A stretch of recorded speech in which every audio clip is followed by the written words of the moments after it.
নমস্কার সবাইকে, আমি আপনাদের প্রিয় এনে ব্রহ্মদৈত্য। আজ আপনাদের জন্য নিয়ে হাজির হয়েছি storymirror.com নামক ওয়েবসাইটে প্রকাশিত কেয়া চ্যাটার্জির লেখা একটি ভিন্ন স্বাদের গল্প হুইসেল।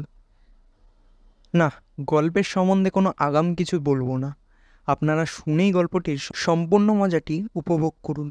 তাহলে চলুন শুরু করে দেওয়া যাক আমাদের আজকের গল্প হুইসেল।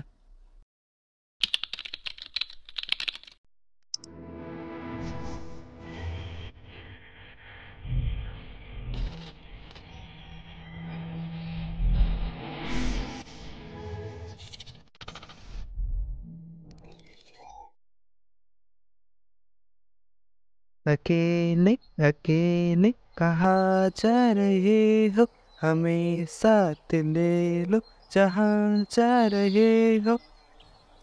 মেয়েটিকে যতক্ষণ না রাস্তার মোড়ে অদৃশ্য হতে দেখা গেল, রানা ততক্ষণ গানটা করতে থাকলো। মেয়েটি বিরক্ত হয়ে একবার তার দিকে সেন্য দৃষ্টি হেনে রাস্তার বাঁকে মিলিয়ে গেল। হা হা করে হেসে চায়ের ভারে তৃপ্তির চুমুক দিল রানা।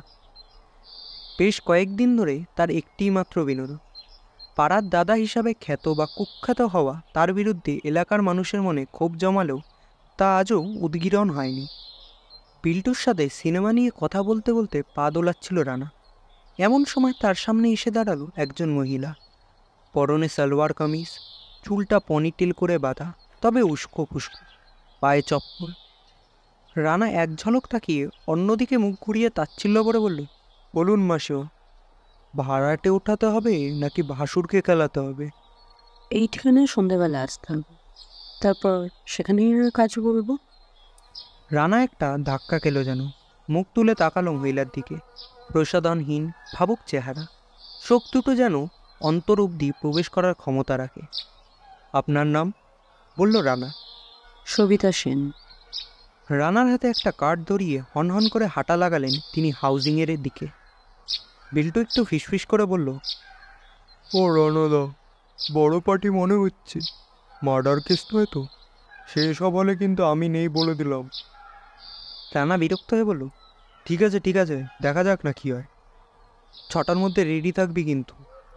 সন্ধে 6:15 নাগাদ রানা আর বিল্টু কার্ডে উল্লিখিত ঠিকানায় পৌঁছালো। B1 টাওয়ারের 4তলার 2 নম্বর ফ্ল্যাট। কলিং বেল টিপতেই দরজা খুলল একটি 20-22 বছরের মেয়ে। পরনে হলুদ তাঁতের শাড়ি, প্রসাধনহীন মুখে কালো টিপটা স্বেচ্ছাচারীর মতো সৌন্দর্য বিস্তার করেছে। চোখের কাজল চোখ দুটোকে আরও বুদ্ধিদীপ্ত এবং গভীর বানিয়েছে। তার শ্যামলা বর্ণ যেন তাকে আরও উজ্জ্বল করে তুলেছে। বলুন, কাকে চাই? মেয়েটির প্রশ্নে সম্বিত ফেরে রানার। বুঝতে পারে এতক্ষণ সে নির্লজ্জের মতো তাকিয়েছিল মেয়েটির দিকে। নিজেকে সামলে নিয়ে আমতা আমতা করে বলল, আমায় সবিতা ম্যাডাম দেখেছেন। কে রে জয়া, কে এসছে? উচ্চস্বরে প্রশ্ন ছুড়ে ঘর থেকে বেরিয়ে এলেন সকালের মহিলাটি। এখন তার পরনে একই রকম হলুদ তাঁতের শাড়ি। রানাকে দেখে বললেন, এসেছেন? খুব খুশি হলাম। বসুন, চা খাবেন তো? জয়া, ওদের চা দাও। রানাকে কোনো কথা বলার সুযোগ না দিয়ে এক নাগাড়ে বলে গেলেন সবিতা দেবী, আর তারপরেই চলে গেলেন ঘরের ভেতরে। বিল্টু সোফায় বসে চারিদিক পর্যবেক্ষণ করতে করতে বলল, ও রানাদা, গুন্ডাকে বাড়িতে ডেকে কেউ খুশি হয় নাকি গো? এ নিশ্চয় বিরাট কিছু গন্ডগোলের কেস আছে। এতই যখন ভয়, তখন এ লাইনে এসছিলিস কেন? আর ঘুরবি না আমার সাথে বলে দিলাম। রানার গভীর কণ্ঠস্বরে বিল্টু একটু মুষড়ে পড়ল। ইতিমধ্যে তাদের জন্য ট্রের ওপর চা বিস্কুট সাজিয়ে আনলো জয়া। সবিতা দেবী তাকে ডেকেও নিলেন সঙ্গে সঙ্গে। জয়া ভেতরের ঘরে চলে গেলে রানা আর বিল্টু নিঃশব্দে চা বিস্কুটে মগ্ন হলো। মিনিট খানেক পরেই জয়া তাদেরকে ডেকে নিল সেই ঘরে। ঘরে ঢুকেই বিল্টুর সাথে রানাও বিস্মিত হয়ে গেল। ঘরটা মোটামুটি বড়, দুদিকে জানলা আর লাগোয়া একটা ব্যালকনি। কোনো আসবাবপত্র নেই। বড় ঘরের একপাশে হারমোনিয়াম, কিবোর্ড রাখা, তার পাশেই দুজন মহিলা বসে গিটার আর বেহালা হাতে। নিচে বসে আছেন আরেকজন মহিলা তবলা নিয়ে। সবিতা সেন একটা যন্ত্র নিয়ে খুটখাট করছেন। রানাকে দেখে হেসে বললেন, আসুন, আপনার মুখ দেখেই বোঝা যাচ্ছে কিছুই বুঝতে পারছেন না। তবে সংক্ষেপে বলি, আমরা কয়েকজন সঙ্গীতপ্রেমী মিলে একটা মিউজিক গ্রুপ বানিয়েছি, সঙ্গীতম আমাদের গ্রুপের নাম। পুরোটাই মহিলা পরিচালিত। আজ আমাদের একটা গানের রেকর্ডিং আছে, ওই কিছু পুরাতন বাংলা গান আর কি। আপনি সকালে চায়ের দোকানে বসে সিটি বাজাচ্ছিলেন শুনে আমার মাথায় স্ট্রাইক করলো যদি একটা হুইসেল অ্যাড করা যায় তবে দারুণ হয়। খুব সুরে হুইসেল করছিলেন আপনি, আই মাস্ট সে। তাই আপনাকে ডেকে নিলাম। একটা মাইক্রোফোন এখানে রয়েছে, আপনি এখানে হুইসেল করবেন, আমি বলে দেবো, ঘাবড়াবার কিচ্ছু নেই। রেকর্ডিং হয়ে গেলেই ব্যাস ছুটি। সবিতা দেবী এবার থামলেন। রানা মন্ত্রমুগ্ধের মতো এতক্ষণ শুনছিল সব। মাথার মধ্যে সব তালগোল পাকিয়ে যাচ্ছে। সিটি মারতে হবে তাকে মাইক হাতে? মহিলা কি পাগল নাকি? এতদিন রানা চৌধুরীকে সবাই চিনে এসছে গুন্ডা হিসাবে। মারপিট, তোলা আদায়, হুমকি দেওয়া, এসবের জন্যই সে বিখ্যাত। আজ এতগুলো মেয়ের সামনে সে বসে বসে সিটি বাজাবে? কিছুক্ষণ স্তম্ভিত হয়ে রানা বলল, বাথরুমটা কোন দিকে? একটি মেয়ে এসে তাকে নিয়ে গেল বাথরুমের দিকে। বাথরুমে ঢুকেই একটি সিগারেট ধরালো রানা।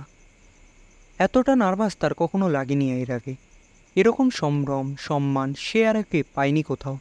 রানা মানেই বোমা, রানা মানেই ডাকাতি, রানা মানেই গুন্ডাগিরি। আর আজ রানা মানে সিটি। ছি রানা, ছি। বাথরুম থেকে বেরিয়েই সোজা সেই ঘরে গেল রানা। মুখের ওপর বলে দেবে সে এইসব ন্যাকামি সে পারবে না, রেকর্ডিং সে করবে না। ঘরে ঢুকেই শুনতে পেল সবাই সমবেতভাবে কথাবার্তা বলছে। সবিতা দেবী সকলকে থামিয়ে দিয়ে বলে উঠলেন, ওই তো রানাবাবু চলে এসছেন, আপনি ঠিক এই লয়ে হুইসেলটা শুরু করবেন, ঠিক আছে? বলে তিনি গাইতে লাগলেন। রানার বুকটা কেমন মুচড়ে উঠল, চোখটা জ্বালা করে উঠল। মার কথা মনে পড়েছে এখন। গানটা যেন মর্মবেদী। এক লহমায় সব অন্ধকার হয়ে গেল। সব অহংকার, জেদ, হিংসা ম্লান হয়ে গেল। রানা নিঃশব্দে চেয়ারে গিয়ে বসল। সীতা দেবীর নির্দেশ মতো 3 জায়গায় হুইসেলের পার্ট দিল রানা। তারপর একটা গান পুরোটাই হুইসেল করলো।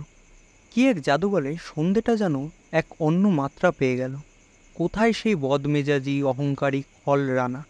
সে যেন 4 বছর আগের সেই কলেজের নিষ্পাপ ছেলেটি। খানিকটা বিমোহিত হয়ে টলতে টলতেই বাড়ি পৌঁছালো রানা। আজ সন্ধ্যের ঘোরটা যেন কাটতেই চাইছে না।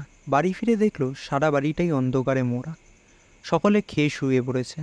হাত ঘড়ির দিকে তাকিয়ে দেখলো রাত প্রায় 11টা। শুয়ে পড়ারই কথা। সকালে উঠে সবাই ব্যস্ততার শেষ নেই। দাদা প্রাইভেট ব্যাংকের বড় অফিসার, বৌদি শিক্ষিকা, ভাইজিটা ক্লাস 4-এ উঠেছে। পড়াশোনার চাপ বেড়েছে, সময় নেই তারও। বাবা সদ্য 6 মাস হলো তার কেরানির চাকরিটা থেকে নিষ্কৃতি পেয়েছেন। রানা বাড়ি না ফিরলে শুধু এই একটা লোকেরই চোখে ঘুম আসে না। আজও তার অন্যথা হলো না। গেটটা খুলতেই বাইরের আলো জ্বলে উঠল। রানা বুঝল বাবা ঘুমাননি।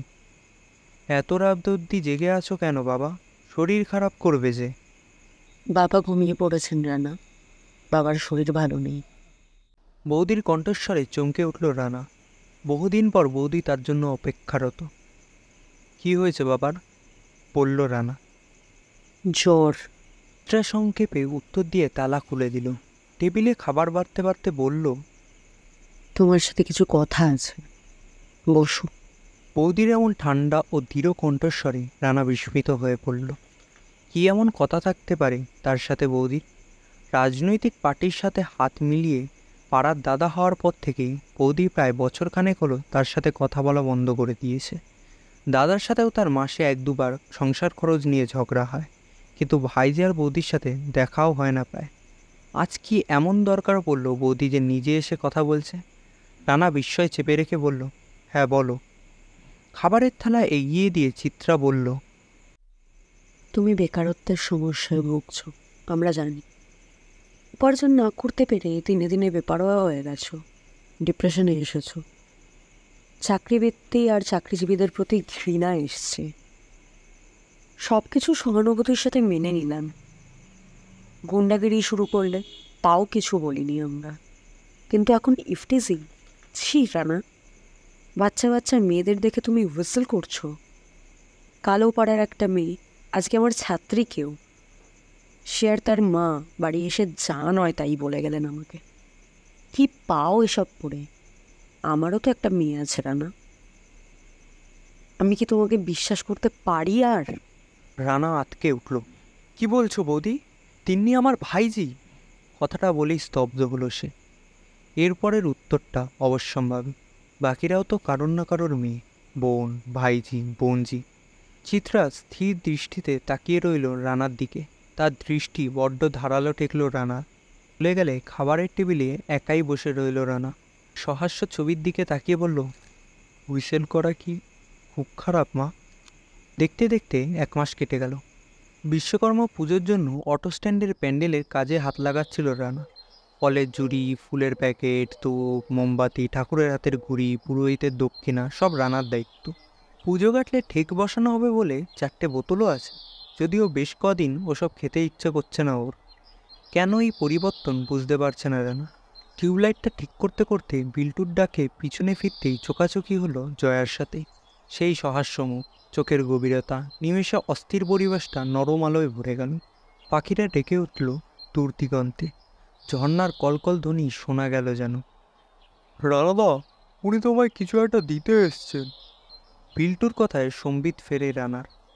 জয়া নিঃশব্দে একটি সিডি ধরিয়ে দেয় রানার হাতে। একবার শুনে দেখুন, যদি ভালো লাগে। জয়ার মুখের কথা শেষ হতে না হতেই বিল্টু ছো মেরে তুলে নিল সিডিটা আর সিডি প্লেয়ার চালিয়ে দিল।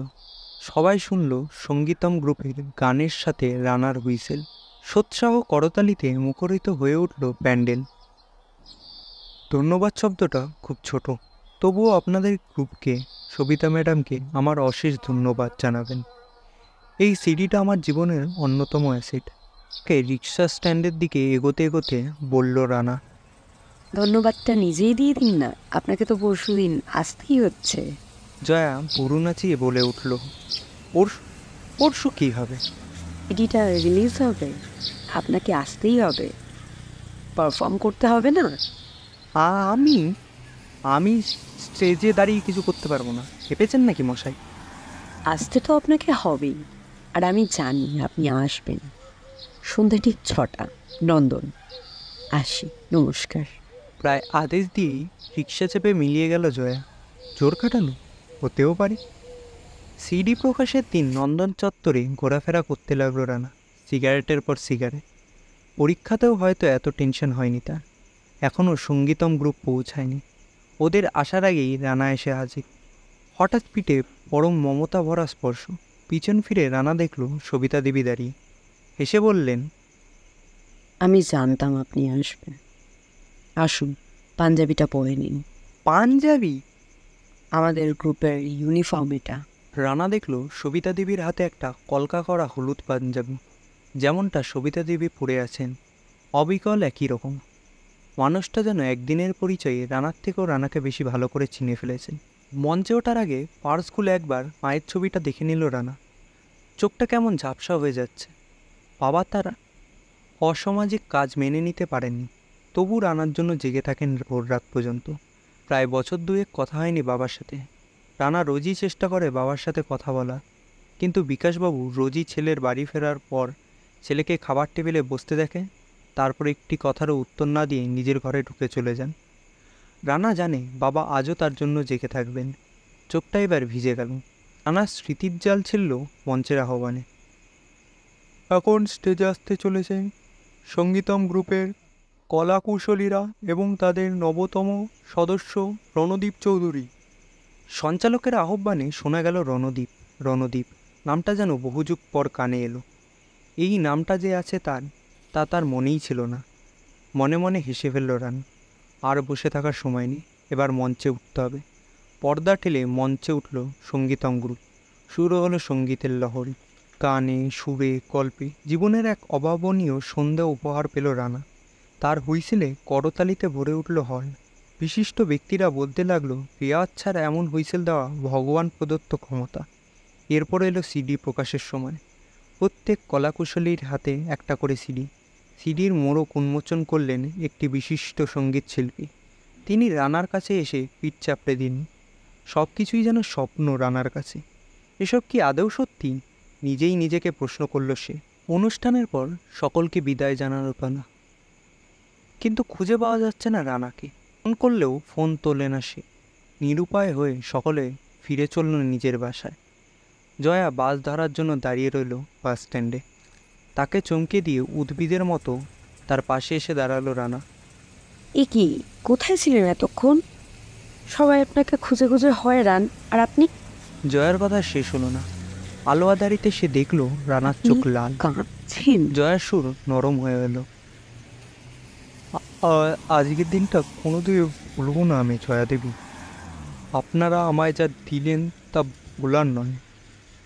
তার কণা মাত্র আপনাদের ফিরিয়ে দিতে পারবো না হয়তো, কিন্তু আজকের পর থেকে এই নরক কি আমায় ছাড়বে? বলল রানা। আপনি ছাড়তে চাইলে নিশ্চয়ই পারবেন। আমি না, মানে আমরা তো আছি আপনার বন্ধু, তাই না? জয়ার শেষ কটা কথায় নির্ভরতা পেল রানা। বাস থেকে নেমে দুজনেই গন্তব্যের দিকে হাঁটা লাগাল। বাড়ির গেট অবধি পৌঁছে অবাক হওয়ার পালা রানা। কী শুনছে সে? হ্যাঁ ঠিক, সঙ্গীতমের গান। ঘরে হুড়মুড় করে ঢুকলো সে। ইজি চেয়ারে বসে বাবা, আর সবাই ভাগাভাগি করে বসে আছেন দাদা বৌদি। ভাইজিটা লাফিয়ে কোলে উঠে স্নেহের চুম্বন এঁকে দিল কাকার গালে। সবাইকে দেখে মনে হচ্ছে যেন কোথা থেকে বেরিয়ে এসছে। ছ্যাদ করে উঠল রানার বুকটা। ওরা কি তবে অনুষ্ঠানে গেছিল? সিডি প্লেয়ারে বেজে চলেছে একের পর এক গান। রানা নিঃশব্দে বাবার কাছে গিয়ে কোলে মাথা রাখল। ফুপিয়ে উঠলেন ভদ্রলোক। ছেলের মাথায় হাত রেখে বললেন, হুইসেল করা খুব খারাপ নয় রে বাবা। আমাদের আজকের গল্পের কথক, সূত্রধার, রানা, বিল্টু এবং রানার বাবার ভূমিকায় ছিলাম আমি, আপনাদের প্রিয় এনে ব্রহ্মদৈত্য, এবং সবিতা দেবী, জয়া এবং রানার বৌদির ভূমিকায় ছিল আপনাদের প্রিয় এনে শাকচুন্নি। আমাদের আজকের গল্পের ইতি এইখানেই, কিন্তু আমাদের গল্প বলার কোনো ইতি নেই।